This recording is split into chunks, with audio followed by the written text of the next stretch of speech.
Hello दोस्तों, तो कैसे हो आप। आज हम लोग करेंगे सेक्शन डी के क्वेश्चन। इससे पहले की वीडियो में हमने इस सैम्पल पेपर के section A B C cover किए हैं, आप उस वीडियो को जरूर देखें, ठीक है। तो सेक्शन डी का जो पहला क्वेश्चन है, find see if the system of the equation has infinitely many solution. सबसे पहले सेक्शन सी के जो क्वेश्चन करने हैं हमने, ठीक है, इनफिनिटली मेनी सॉल्यूशन दिया हुआ है। आपको सबसे पहले ये चीजें पता होनी चाहिए कि इनफिनिटली मेनी सॉल्यूशन में होता क्या है। a1/a2 is equal to b1/b2 is equal to c1/c2 होता है ना। ये चीज होता है इनफिनिटली मेनी सॉल्यूशन में।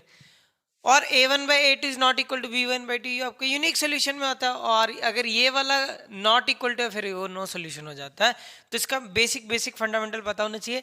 ये भी एमसीक्यू वगैरह में आ सकता है।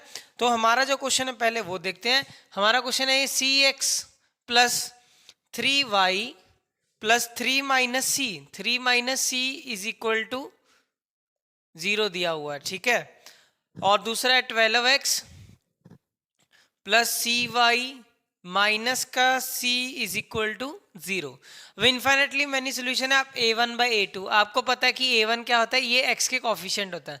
मतलब c/12 is equal to 3/c is equal to 3 minus c upon का क्या आ जाएगा, माइनस का c, यही होता है, ठीक है। जिनको नहीं पता फिर से बता देता हूँ। x के जो साथ वाला होता है वो a1 होता है, a1 इसका ये a2 हो जाएगा, इसके साथ b1 हो जाएगा और इसके साथ वाला b2, और ये जितना भी बचा हुआ ये क्या आ जाएगा, c1 और आपका c2 हो जाएगा, ठीक है।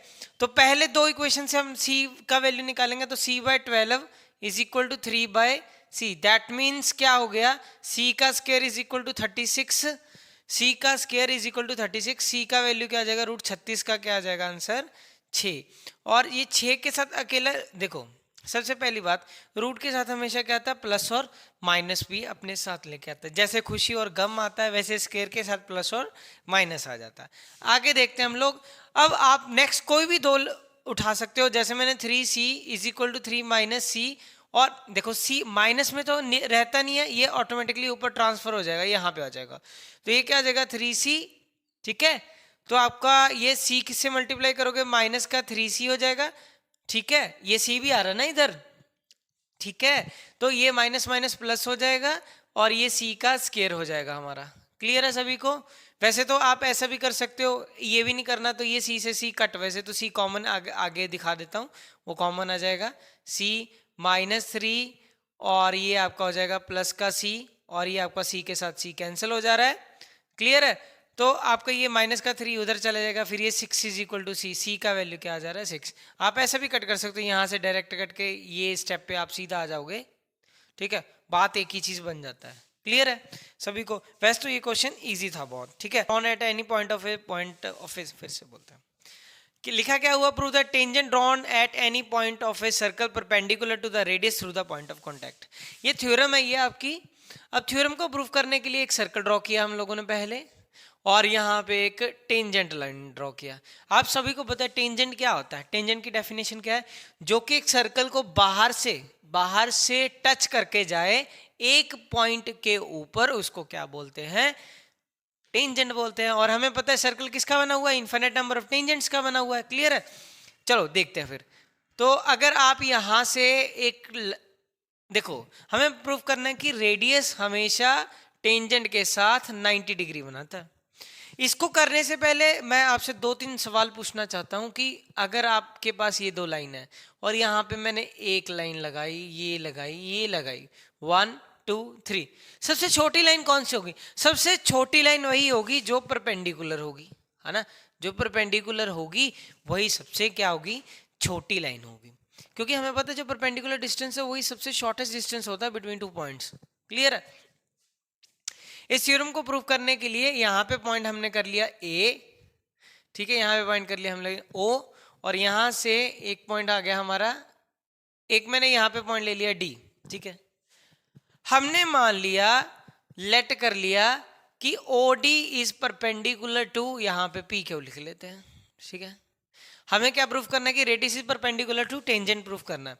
मैंने मान लिया कि OD है जो वो लाइन है परपेंडिकुलर टू PQ, ये हम लोगों ने लेट कर लिया। अब इसके बाद AD यहां पे हम पॉइंट कर लेते हैं, AD यहां पे पॉइंट करते हैं हम F, ठीक है। F पॉइंट कर लिया।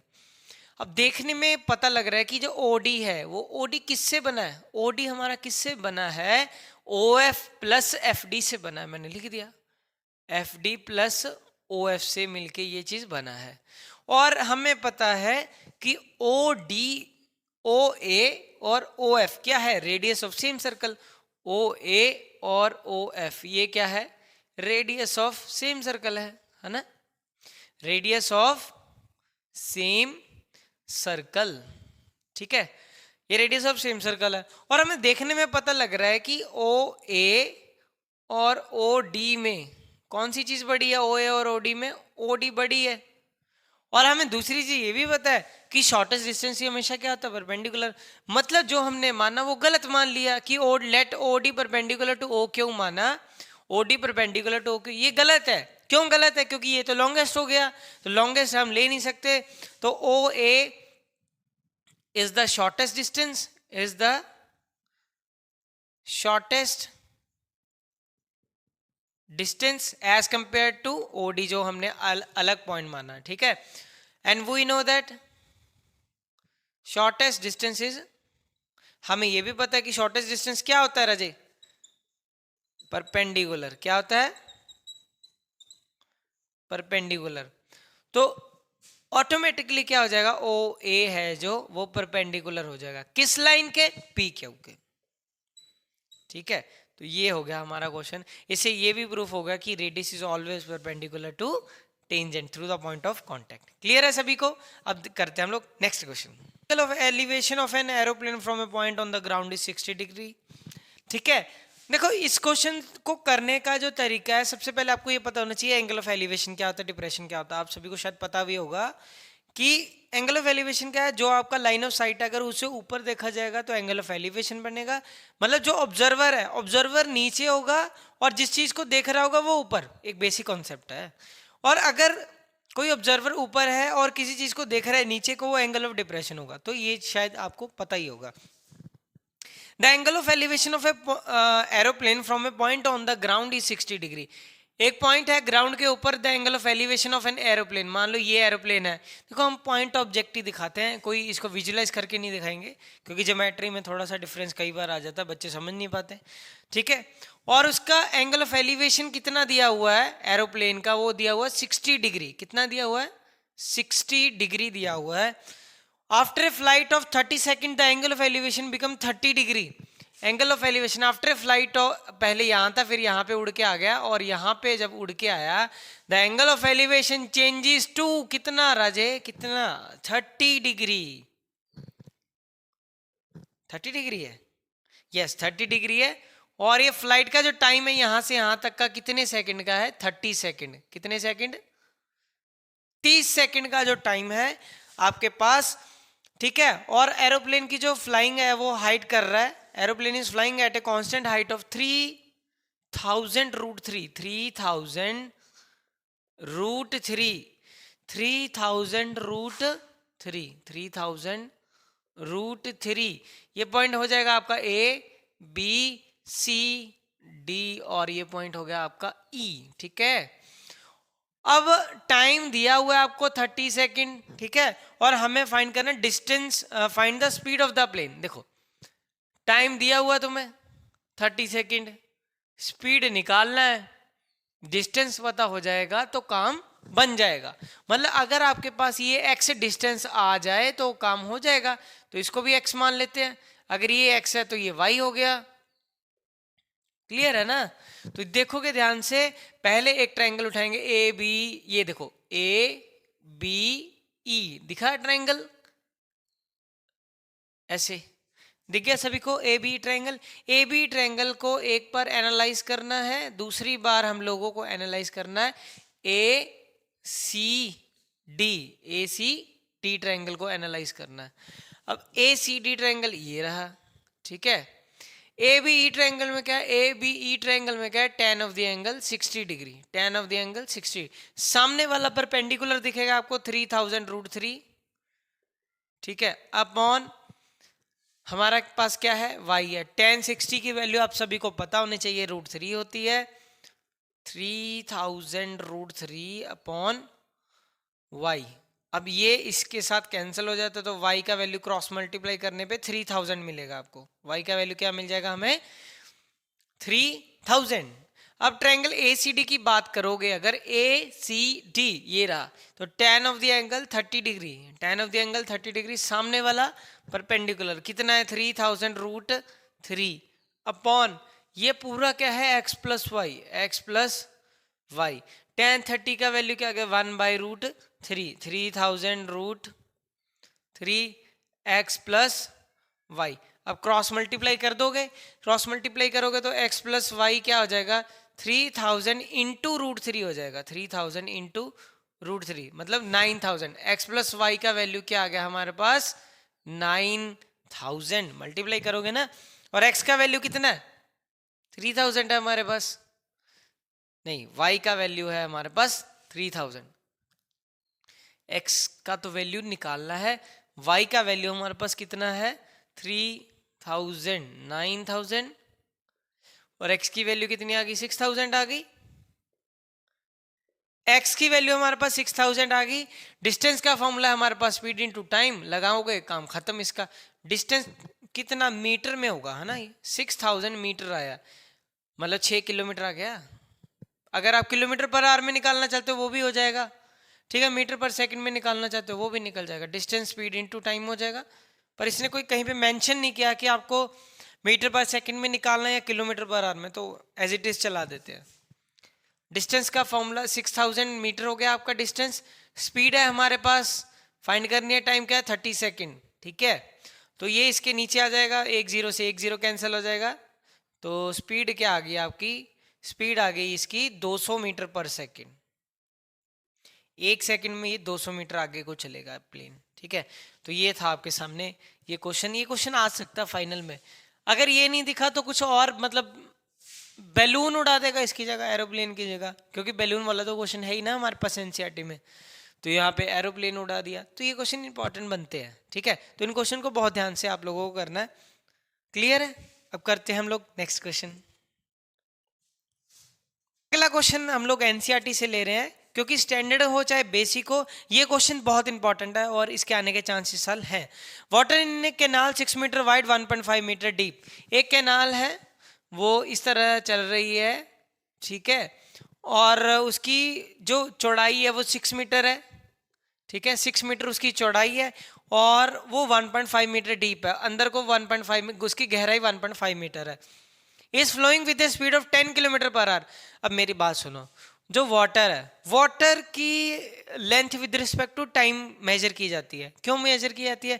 क्योंकि हमने ये पढ़ा ना, फ्लूइड जो लिक्विड होता है वो कंटिन्यूसली फ्लो करता रहता है। मैं यहाँ पे पानी गिराऊं तो वो यहाँ पे तो रहेगा नहीं, थोड़ी देर बाद आगे चला जाएगा। So it is a function of time, that's why इसको विद रिस्पेक्ट टू टाइम के साथ लिखा जाता है। इसीलिए water is flowing at a speed of, कितने की स्पीड के साथ फ्लो कर रहा है 10 kilometre per our, 10 kilometre per our. ये हो गई पानी की स्पीड जो कि हमें दी हुई है कि स्पीड इसकी क्या है 10 kilometre per our. How much area it will irrigate in 30 minute. यहां से पानी निकला और ये कितना एक खेत में जा रहा है, और इस जो खेत में जो पानी सारा जा रहा है और इसका डायमेंशन आपको दिया हुआ है, how much area it will irrigate, time दिया 30 मिनट में 30 मिनट में ये कितना एरिया इरिगेट कर देगा। और एक कंडीशन उसने क्या दी है कि पानी का जो लेवल है वो कितना, पानी वो कह रहा है कि वहां पे खड़ा हो जाए, पानी का लेवल जो स्तर बढ़ के कितना 8 सेंटीमीटर तक ऊपर आ जाए पानी 30 मिनट में, ठीक है। तो इसकी हाइट दी हुई है आपको 8 सेंटीमीटर, ठीक है। ये किसका एरिया है, वो जो खेत है उसका एरिया है। खेत को क्या लिखा हुआ है इसने, how much area it will, बस ये कंडीशन पहले सिनेरियो समझ आना चाहिए। अगर आपको सिनेरियो समझ आए तो काम हो जाएगा। क्लियर है? तो इसको क्वेश्चन को करते हैं हम लोग, ठीक है। तो देखो, जब भी कोई चीज ऐसे कोई एक से चीज दूसरे में कन्वर्जन हो रहा है तो वॉल्यूम हमेशा सेम रहते हैं, सबसे पहली बात। दूसरी ये चीज हमें पता होनी चाहिए कि जिसका लेंथ विड्थ और हाइट है वो दुनिया की एक ही फिगर होती है, वो क्यूबॉइड होती है। तो वॉल्यूम ऑफ जो कैनाल होगा, सबसे पहले जो वॉल्यूम ऑफ कैनाल, ठीक है, is equal to volume of खेत, खेत को क्या लिखोगे, वॉल्यूम ऑफ फील्ड है ना, जो भी है, ठीक है। वॉल्यूम ऑफ कैनाल के लिए जिसकी लेंथ विड्थ और हाइट को मैं कैपिटल से लिख लेता हूं और इसकी लेंथ विड्थ और हाइट को स्मॉल के साथ लिख लेता हूं, सो दैट कोई कंफ्यूजन ना आए हमें। बट हमारे पास देखो विड्थ है कि चौड़ाई 6 मीटर की है और हाइट है इसकी 1.5 मीटर, पर हमारे पास लेंथ नहीं है। लेंथ इसका फंक्शन दिया है टाइम का, 10 किलोमीटर पर आवर दिया हुआ, 10 किलोमीटर पर आवर। तो अब हमारे पास एक केस है कि मतलब 1 आवर का मतलब 60 मिनट, 60 मिनट में पानी कितना फ्लो हो जाता है, 10 किलोमीटर। 10 किलोमीटर मतलब 1 घंटे में वो पानी आगे को 10 किलोमीटर की तरफ चल पड़ता है, और 1 मिनट में कितना चल जाएगा, 10 किलोमीटर है। किलोमीटर को मीटर में जब कन्वर्ट करेंगे कितने मीटर आएगा, 1 किलोमीटर में 1000 मीटर होता है, तो हमारे पास ये चीज बढ़ जाएगी, ठीक है, अपॉन 60, ठीक है। अब पूछा कितने में हमसे, 30 मिनट में पूछा है, तो 30 मिनट हम में देख लेते हैं, 30 मिनट में, ठीक है। 10,000 अपॉन 60 इंटू 30, तो ये क्या आ जाएगा 2, ठीक है। तो ये क्या हो गया 5000 मीटर हो गया, 5000 मीटर। अब सीधा भी बोल सकते थे 5000 मीटर कि अगर 1 घंटे में 10 किलोमीटर चलता है तो 30 मिनट मतलब आधा घंटा, आधे घंटे में 5 किलोमीटर चलेगा, 5 किलोमीटर का मतलब 5000 मीटर, यही हुआ ना आपके पास। तो 5000, तो लेंथ की वैल्यू, जो लेंथ की तलाश थी हमें कैपिटल एल की, वो हमारे पास क्या आ गया 5000 आ गया। जो ये चीज हमारे पास जो 5000 आई, अभी इक्विवेलेंट कर दिया लेंथ और विड्थ, यही तो एल इंटू बी क्या आ जाएगा, एरिया हो जाएगा। एरिया इंटू, ये क्वेश्चन में उसने यही तो करना है। जैसे यहाँ पे उसने क्या कर दिया, मीटर नहीं दिया आपको, सेंटीमीटर दिया है आपको। यहाँ पे एरिया 8/100, 8 क्या हो जाएगा 100 हो जाएगा, तो एरिया इधर आ जाएगा 5000 इंटू 6 इंटू 1.5, दैट मीन्स 10 नीचे आ जाएगा, और इंटू 100 अपॉन 8 आ जाएगा आपका एरिया। यहाँ पे 100 हुआ, नीचे आ जाएगा आपका 8 आ जाएगा, ठीक है। 100 इधर 8 नीचे, तो आपका ये सामने है, अब इसका कैलकुलेशन कर लो, ठीक है। तो पहले 1 0 से 1 0 कैंसिल हो गया आपका, आप सीधा ही 4 के टेबल पे कटिंग कर दो इसका, ठीक है। 4 2 8, ठीक है। और ये कितने पे होता है, 125, 125 का 4 टाइम्स होता है ना, ठीक है। और यहाँ पे फिर 2 5 10 हो जाएगा, एरिया आ जाएगा आपका 5625 0, शायद 00 मीटर स्क्वायर है, इतना एरिया आ जाएगा आपका। 5625 00 मीटर स्क्वायर आपका क्या आ गया रजे, एरिया आ जाता है। क्लियर है सभी को, ठीक है।